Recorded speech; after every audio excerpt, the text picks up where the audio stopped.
নমস্কার, the news কাউন্টার.এ আপনাদের সকলকে স্বাগত। শনিবার দিন ভারত সভা হলে উচ্ছেদের বিরুদ্ধে, ফেক এনকাউন্টারে হত্যার বিরুদ্ধে একটা নাগরিক কনভেনশনের ডাক দেওয়া হয়েছিল, যে আহ্বান ছিল বিভিন্ন গণসংগঠনের তরফে। প্রত্যাশিত জনতার সমাবেশের বাইরেও হল উপচে যাওয়া ভিড় হয়েছিল। নিশ্চয়ই যারা গণ আন্দোলনের সমর্থক তাদের পক্ষে একটা আশার কথা। এই কনভেনশনে দেখা হয়েছিল জন আন্দোলনের অন্যতম সংগঠক বিপ্লব ভট্টাচার্যের সঙ্গে। বিপ্লব খুব সম্প্রতি দিল্লিতে ছিলেন, যখন ছাত্র যুবদের আন্দোলন চলছিল পরীক্ষা ব্যবস্থা স্বচ্ছ করবার দাবিতে। এবং আপনারা এটা সকলেই জানেন যে নতুন প্রজন্মের এই আন্দোলন একটা নতুন চ্যালেঞ্জ ভারতবর্ষের বর্তমান শাসকদের সামনে উপস্থিত করেছে। যেটা খেয়াল করবার বিষয় সেটা হচ্ছে যে দিল্লির আন্দোলন প্রত্যাহৃত হওয়ার পরও ভারতবর্ষের বিভিন্ন জায়গায়, বিশেষ করে বিজেপির শক্ত ঘাঁটি হিসেবে পরিচিত উত্তরপ্রদেশ হোক, গুজরাট হোক, রাজস্থান হোক, মধ্যপ্রদেশ হোক, ছাত্রদের এই আন্দোলন কিন্তু নিচ্ছে না। আমি এই গোটা বিষয়টা নিয়ে, যেহেতু বিপ্লব বাবুকে ওই কনভেনশনে পেয়ে গিয়েছিলাম এবং তিনি সবে দিল্লি থেকে ফিরেছেন, কথা বলেছিলাম জন আন্দোলনের এই সংগঠনের সঙ্গে, এবং তার সঙ্গে কথাবার্তার যে সারাংশ সেটা আমি আপনাদের সঙ্গে, মানে দ্য নিউজ কাউন্টার.এস এর দর্শকদের সঙ্গে শেয়ার করে নিচ্ছি।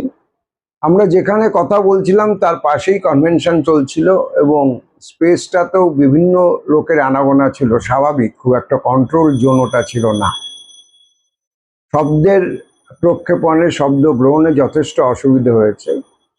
তবু বিষয়টার গুরুত্ব অনুধাবন করে আমরা আশা করব যে বিপ্লব বাবুর কাছে যে প্রশ্নগুলো নিয়ে আমরা উপস্থিত হয়েছিলাম এবং তার যা মূল্যায়ন, এটার একটা সংক্ষিপ্ত ক্যাপসুল আপনারা শুনবেন। যেটা দেখার সেটা হচ্ছে যে আমরা 14 তারিখ থেকে 13 তারিখ আমরা যাই দিল্লি। 14 তারিখ থেকে আমরা যন্তর মন্তরের যে ধর্ণা মঞ্চ সেখানে ছিল। যেটা হয়েছে সেটা হচ্ছে ধর্ণা মঞ্চের খবর ইতিমধ্যে সবাই পেয়েছে। আমি বলতে পারি যেটা সেটা হচ্ছে কৃষক আন্দোলনের সময়ও আমি গেছিলাম সেখানে। আমাদের এখানকে এনআরসি মুভমেন্টের সময় এখানে মুভমেন্ট নিয়েছে, কিন্তু এটা একটা নতুন ন্যারেটিভ তৈরি করেছে বলে আমার মনে হচ্ছে। এবং কৃষক আন্দোলনের ব্যাপ্তি অনেক ছিল, অনেক দিন ধরে ছিল। প্রায় 1.5 বছর যাবৎ কৃষকরা দিল্লির উপকণ্ঠে বিভিন্ন বর্ডার লাইনগুলো, বর্ডারে তারা ছিলেন, ওরা অবস্থান করছিলেন। এবং পরবর্তীকালে তারা একটা আপাত সাফল্যের জায়গা দেখে তারপরে ওই আন্দোলন উঠে যায়। এই যে আন্দোলন, সেই আন্দোলন আমার মনে হয়েছে যে নতুন মঞ্চে এখানেই, এবং সেটা অন্যান্য আন্দোলনগত একটু ডিফার করতে পারবে এই জায়গাতে। সেটা হচ্ছে যে এই আন্দোলনটা শুধুমাত্র দিল্লিতেই থেমে থাকলো না। এই আন্দোলন দিল্লিতে যখন যন্তর মন্তরে এই অবস্থান চলছে বা অনশন চলছে, সে একই সময়ে দেখা গেল সুদূর কোচিনে, ত্রিভঙ্গামে, সেখানে এই লড়াই চলছে। এর সমর্থনে মানুষ ওখানে রাস্তায় নামছে, কাশ্মীরে নামছে, শ্রীনগরে নামছে, জম্মুতে নামছে, পাঠানকোটে নামছে, পাঞ্জাবে নামছে, উত্তরপ্রদেশে নামছে। যে সমস্ত আমরা তথাকথিত ডাবল ইঞ্জিন সরকার, যেখানে যেখানে বিজেপি গভর্নমেন্ট আছে, সেই সমস্ত রাজ্যগুলোতে দেখলাম ব্যাপক হারে ছাত্র যুবরা কিন্তু রাস্তায় নেমেছে। এবং এই যে তাদের কলটা যে আপনারা এই আন্দোলনটা আপনাদের নিজেদের রাজ্যে, নিজেদের এলাকায় গড়ে তুলুন, এটা দারুণভাবে সফল হলো। আমরা এক্ষেত্রে আমরা দেখেছিলাম যে এই কৃষক আন্দোলনের সময় এই একই ডাক দেওয়া হয়েছিল, সম্মিলিত যে সংযুক্ত কিষাণ মোর্চা তারাই ডাক দিয়েছিল, কিন্তু সেই আন্দোলনটা মূলতই থেকে গেছিল পাঞ্জাব, হরিয়ানা, রাজস্থান এবং পশ্চিম উত্তরপ্রদেশের কৃষকদের মধ্যে। তার বাইরে যে খুব বেশি ছড়াতে পেরেছিল তা নয়। হয়তো প্রতিনিধি আকারে কিছু মানুষ সেখানে গেছেন, গণ আন্দোলনের কর্মীরা গেছেন, মানবাধিকার আন্দোলনের কর্মীরা গেছেন, কিন্তু এই যে ব্যক্তি সারা ভারতবর্ষব্যাপী একটা দাবি তুলছে বা তিনটে দাবির ভিত্তিতে তারা লড়াই চালাচ্ছে, নিটের প্রশ্নপত্র ফাঁসের বিরুদ্ধে তারা লড়াই করছে এবং সেখানে ধর্মেন্দ্র প্রধানের রেজিগনেশন দিতে হবে, তার বরখাস্ত করতে হবে কিংবা রেজিগনেশন দিতে হবে, এই যে জায়গাগুলো তারা স্থির করতে পেরেছিল, সেটা আমার মনে হচ্ছে সারা ভারতবর্ষের মানুষ দিয়েছে। ছাত্র যুবদের মধ্যে একটা আলোড়ন তুলেছিল এবং যে ভাষায় আমরা যারা গণ আন্দোলনের কর্মীরা আছি, আমার বলতে এতটুকু দ্বিধা নেই, আমরা যে ভাষায় কথা বলি সেইটা এই যে নতুন প্রজন্ম, যাকে জেনজি বলো, আমি এই জেনজি বুমিং এগুলো তো খুব একটা আমার বিশ্বাস নেই, এগুলো আমি বলিও না, কিন্তু তা সত্ত্বেও বলছি এই যে যুব সম্প্রদায়, এই যে ছাত্র সম্প্রদায়, তাদের ভাষা, তাদের মনন, তাদের চিন্তা, তাকে আমরা ছুঁতে সবসময় পারি না। কিন্তু তারা যে কল দিচ্ছে, তারা যে মুভমেন্ট করছে, তারা নিজেদের মতো করে যে মুভমেন্ট করে তুলছে, সেইটা কিন্তু সম্পূর্ণ তাদের মুভমেন্ট ছিল।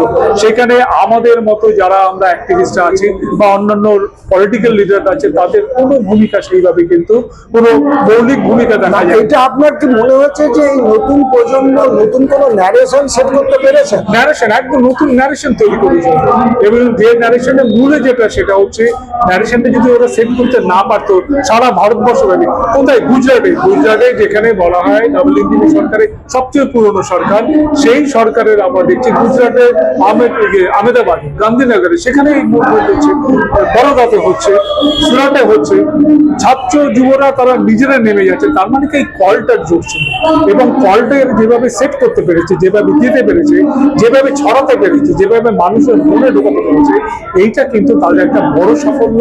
এবং যে সাফল্য থেকে আমরা যারা আমরা অ্যাক্টিভিস্টরা বিভিন্ন ইস্যুতে রাস্তায় থাকি, তাদের অনেক কিছু শেখার আছে বলে আমার মনে হয়েছে। আমি তো তাদের কাছে শিখেছি। আমি এই যে কদিন ছিলাম, 12-14 দিন ওখানে ছিলাম, আমি একদম ছাত্রের মতো ওদের ওখানে গিয়ে পড়েছিলাম। আমি কোনোদিনও তাদের সামনে গিয়ে যেতে হবে বা তাদের সাথে কথা বলতে হবে, তাদের সাথে আলোচনা করতে হবে, আমি কোনোদিন করিনি।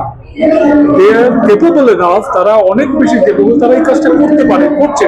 তো যারা এই কাজটা পারে, আমি কেন আগবাড়ি ওটা বলতেই হবে? এবং আমি শুধু না, অনেকেই কিন্তু এটাকে এড়িয়ে গেছেন ওই জন্য। এবং আমি আজকে তোমাকে বলছি, আমি 26শে জানুয়ারি 2021 যে লালকেল্লা অভিযান ছিল, সেই লালকেল্লা অভিযানের লালকেল্লাতে কিন্তু তিরঙ্গা যখন ওঠানো হয়, কৃষকরা যখন সেই মিছিলে ছিলেন, কাঁদানে ঘাস খেয়েছি সেটা আমার সামনেই। কাঁদানে গ্যাসের সাথে সাথে গুলি চলেছিল, একজন কৃষক সেখানে মারা যান, এইটা যেমন দেখেছি। আবার এখানে 20 তারিখে দেখলাম আরেকটা লড়াই, যন্তর মন্তর থেকে, শুধু না যন্তর মন্তর থেকে আরম্ভ করে এমনকি বারাকাম্বা রোড পর্যন্ত চারদিকে মানে অন্তত 8-10টা মেজর রাজপথ পুরো জ্যাম, মানুষ চলতে পারছে। আমার নিজেরই হচ্ছে, সেখানেও কাঁদানে গ্যাস খেয়েছিলাম, এখানেও কাঁদানে গ্যাস খেয়েছি, কিন্তু আমার মনে হয়েছে যে আমার যেন প্রাণশক্তি অনেক বেড়ে গেল। মনে হলো এই লড়াই যেহেতু লড়তে হবে, কোনো প্রভোকেশন নেই, প্রভোক করছে বারবার করে, এদিক থেকে কোনো প্রভোকেশন নেই, শান্তিপূর্ণভাবে করছে। যে সমস্ত ছিটফুট ঘটনা কথা বলেছে, those are created by administration, পুলিশের দ্বারা ক্রিয়েটেড হয়েছে, সেগুলো তারা করেছে। তারা একটা ন্যারেটিভ সাজাতে চাইছেন এটা একটা হিংসাত্মক লড়াই হতে চলেছে, যে হিংসার পথে এরা পা বাড়ায়নি, এই পদে তারা পা দেননি। এবং যার ফলে আমাদের ইউনিয়ন গভর্নমেন্টের যিনি শিক্ষামন্ত্রী, তাকে আলটিমেটলি আমার নিজের মত হচ্ছে, আমার ভাষা খারাপ, সেটা যে ঘাড় ধরে তাকে নামিয়েছে। আমি আমার শেষ কোশ্চেনে ঢুকছি যে আপনি দীর্ঘদিন গণ আন্দোলনের সঙ্গে আছেন, আপনার কি এটা কোথাও মনে হয়েছে যে ছাত্রদের এই জয়টা অনেকটা ভয়কে সরিয়ে দিয়েছে এবং যে কারণে একটার পর একটা নতুন আন্দোলনের দল আসছে, যেমন আগামী 10 আগস্ট গোটা দেশ জুড়ে শ্রমিক এবং কৃষকরা একসঙ্গে আন্দোলনে নামছেন এবং আইন অমান্যের ডাক দিয়েছেন? মানে আপনার কি মনে হয় যে এই ছাত্র আন্দোলনকে পদত্যাগ করতে বাধ্য করলো মোদীর মন্ত্রিসভার এক সদস্যকে, এটা গণ আন্দোলনের সঙ্গে যারা সক্রিয় থাকতে চাইছেন তাদের কোনো ইম্পেটাস দিচ্ছে? আমি তোমাকে বলবো যে সেটা যে ইম্পেটাসটা দিচ্ছে বলে, আমার এখানে যেটা আমার শিক্ষা, যেটা আমার যদি বলো শিক্ষা, যেটা আমি নিয়ে এখানে ফিরতে পেরেছি সেটা হচ্ছে এই আত্মবিশ্বাসটা বেড়েছে। Yes we can. আমরা যে এই ফ্যাসিবাদী শক্তিকে যাকে এত বড় শক্তি দেখছিলাম, যাকে মনে হচ্ছে যে ইনভিনসিবল, একে হারানো সম্ভব হচ্ছে না, সমস্ত মানে নির্বাচনের ক্ষেত্রে সম্ভব হচ্ছে না, গণ আন্দোলন করে সম্ভব হচ্ছে না, এই একটা আন্দোলন আমাদেরকে এই সাহসটা দিল, এই একটা আন্দোলন আমাদের এই বিশ্বাস ফিরিয়ে দিল, হ্যাঁ মানুষ পারে। আমরা যদি ঐক্যবদ্ধ হতে পারি, আমরা যদি ঠিক জায়গাটাকে ধরতে পারি, ঠিক ন্যারেটিভটা সেট করতে পারি, আমরা যদি আন্দোলনের নতুন ভাষা তৈরি করতে পারি, তাহলে সেইটা কিন্তু ফ্যাসিবাদ বিরোধী লড়াইয়ের ক্ষেত্রে একটা বড় জয় এনে দিতে সক্ষম বলে আমার মনে হয়। এটা একটা বড় আমার পাওনা। আরেকটা পাওনা যেটা আমার এখান থেকে মনে হচ্ছে, সেটা হচ্ছে আমার এটা মনে হচ্ছিল যে আমি তো 60-এর দশক দেখেছি, গত সপ্তাহে আমি তখন ছোট, কিন্তু 60-এর দশক দেখেছি। আমি আমার মিছিল হেঁটেছি আমার যখন খুব অল্প বয়সে, 66 সালে দুর্গাপুরে মিছিল হেঁটেছি। আমি বলছি এই 60-এর দশক 70-এর দশকে কনভেন্টিভ মুভমেন্ট থেকে আরম্ভ করে ফ্রান্সে, ইটালিতে, চেকোস্লোভাকিয়াতে, আমেরিকাতে, রাশিয়াতে, জাপানে, ভিয়েতনামে যে দানা বেঁধেছিল, যে লড়াই, যে যুব সম্প্রদায় যেভাবে রাস্তায় নেমেছিল, সেই লড়াইয়ের সাথে যেন আমি এই লড়াইয়ের মুখ বুঝে পেয়েছি। আমরা ইতিহাসে যেভাবে পড়েছি মেফোর্ট মুভমেন্ট 1919-এর চায়নাতে, এই মেফোর্ট মুভমেন্ট, চৌথা মুভমেন্টের সাথে, মেন মুভমেন্টের সাথে এই মুভমেন্টের একটা আমি যোগাযোগ পাচ্ছি। যে মুভমেন্টের পার্সপেক্টিভ আলাদা ছিল, এই মুভমেন্টের পার্সপেক্টিভ আলাদা। একটাই কথা বলা যেতে পারে, সেখানে দুটো জায়গাতে কিন্তু ছাত্র যুবরা তারা কিন্তু সামনের সারিতে ছিলেন। 60-এর দশকে যে লড়াই আমরা আমাদের পশ্চিমবঙ্গে দেখেছি, নকশালবাড়ির মুভমেন্ট দেখেছি, সেইখানেও আমরা দেখেছি যে ছাত্র যুবরাই কিন্তু সামনে ছিলেন, যেটা কনভেন্টিভ মুভমেন্টে ছিলেন, যেটা আমেরিকাতে মানবাধিকার বিরোধী যে আন্দোলন, সেই আন্দোলনে মার্টিন লুথার কিং এর ইয়েতে ডাকে কলে যারা আসছে, তারা ছাত্র যুবরা রাস্তায় নামছে। আমার মনে হয়েছে এই একটা নতুন দিগন্ত খুলে গেল, নতুন একটা দিক খুলে গেল, যেখান থেকে আগামী দিনে মানুষ কিন্তু শিক্ষা নেবে। আগামী দিনে আমরা কতটা পারবো না জানি না, কিন্তু এই ছাত্র যুবরা আজকে আরেকটা জিনিস সেট করে দিয়েছে, আরেকটা ন্যারেটিভ সেট করেছে, যে শুধুমাত্র ধর্মেন্দ্র প্রধান নয়, নেক্সট তাদের টার্গেট হচ্ছে এখন, সেটা হচ্ছে নীতিন গাডকারি এবং অমিত শাহ। অমিত শাহকে জবাব দিতে হবে যে প্যালেট গান কোথা থেকে এলো, অমিত শাহকে জবাব দিতে হবে যে প্যালেট গান কেন ছোড়া হলো, আজ অব্দি কেন তারা স্বীকার করছে না। কারণ দিল্লি পুলিশ যেটা করেছে, সেই দিল্লি পুলিশ হচ্ছে অমিত শাহ যে মিনিস্টার, সেই মিনিস্টার আন্ডারে কাজ করে, তার অঙ্গন হলে সবকিছু হবে হয়। সুতরাং এই প্যালেট গানও তার অঙ্গুলি হলে নেই, হচ্ছে সমস্ত দায় দায়িত্ব তাকে নিতে হবে। এবং এই যে ন্যারেটিভটা তারা সেট করতে পারছেন, আমার মনে হচ্ছে ছাত্র যুবরা আমাদেরকে বলে দিচ্ছেন যে আমাদের কি করণীয়, আমাদেরকে সেই পথেই এগোতে হবে বলে আমি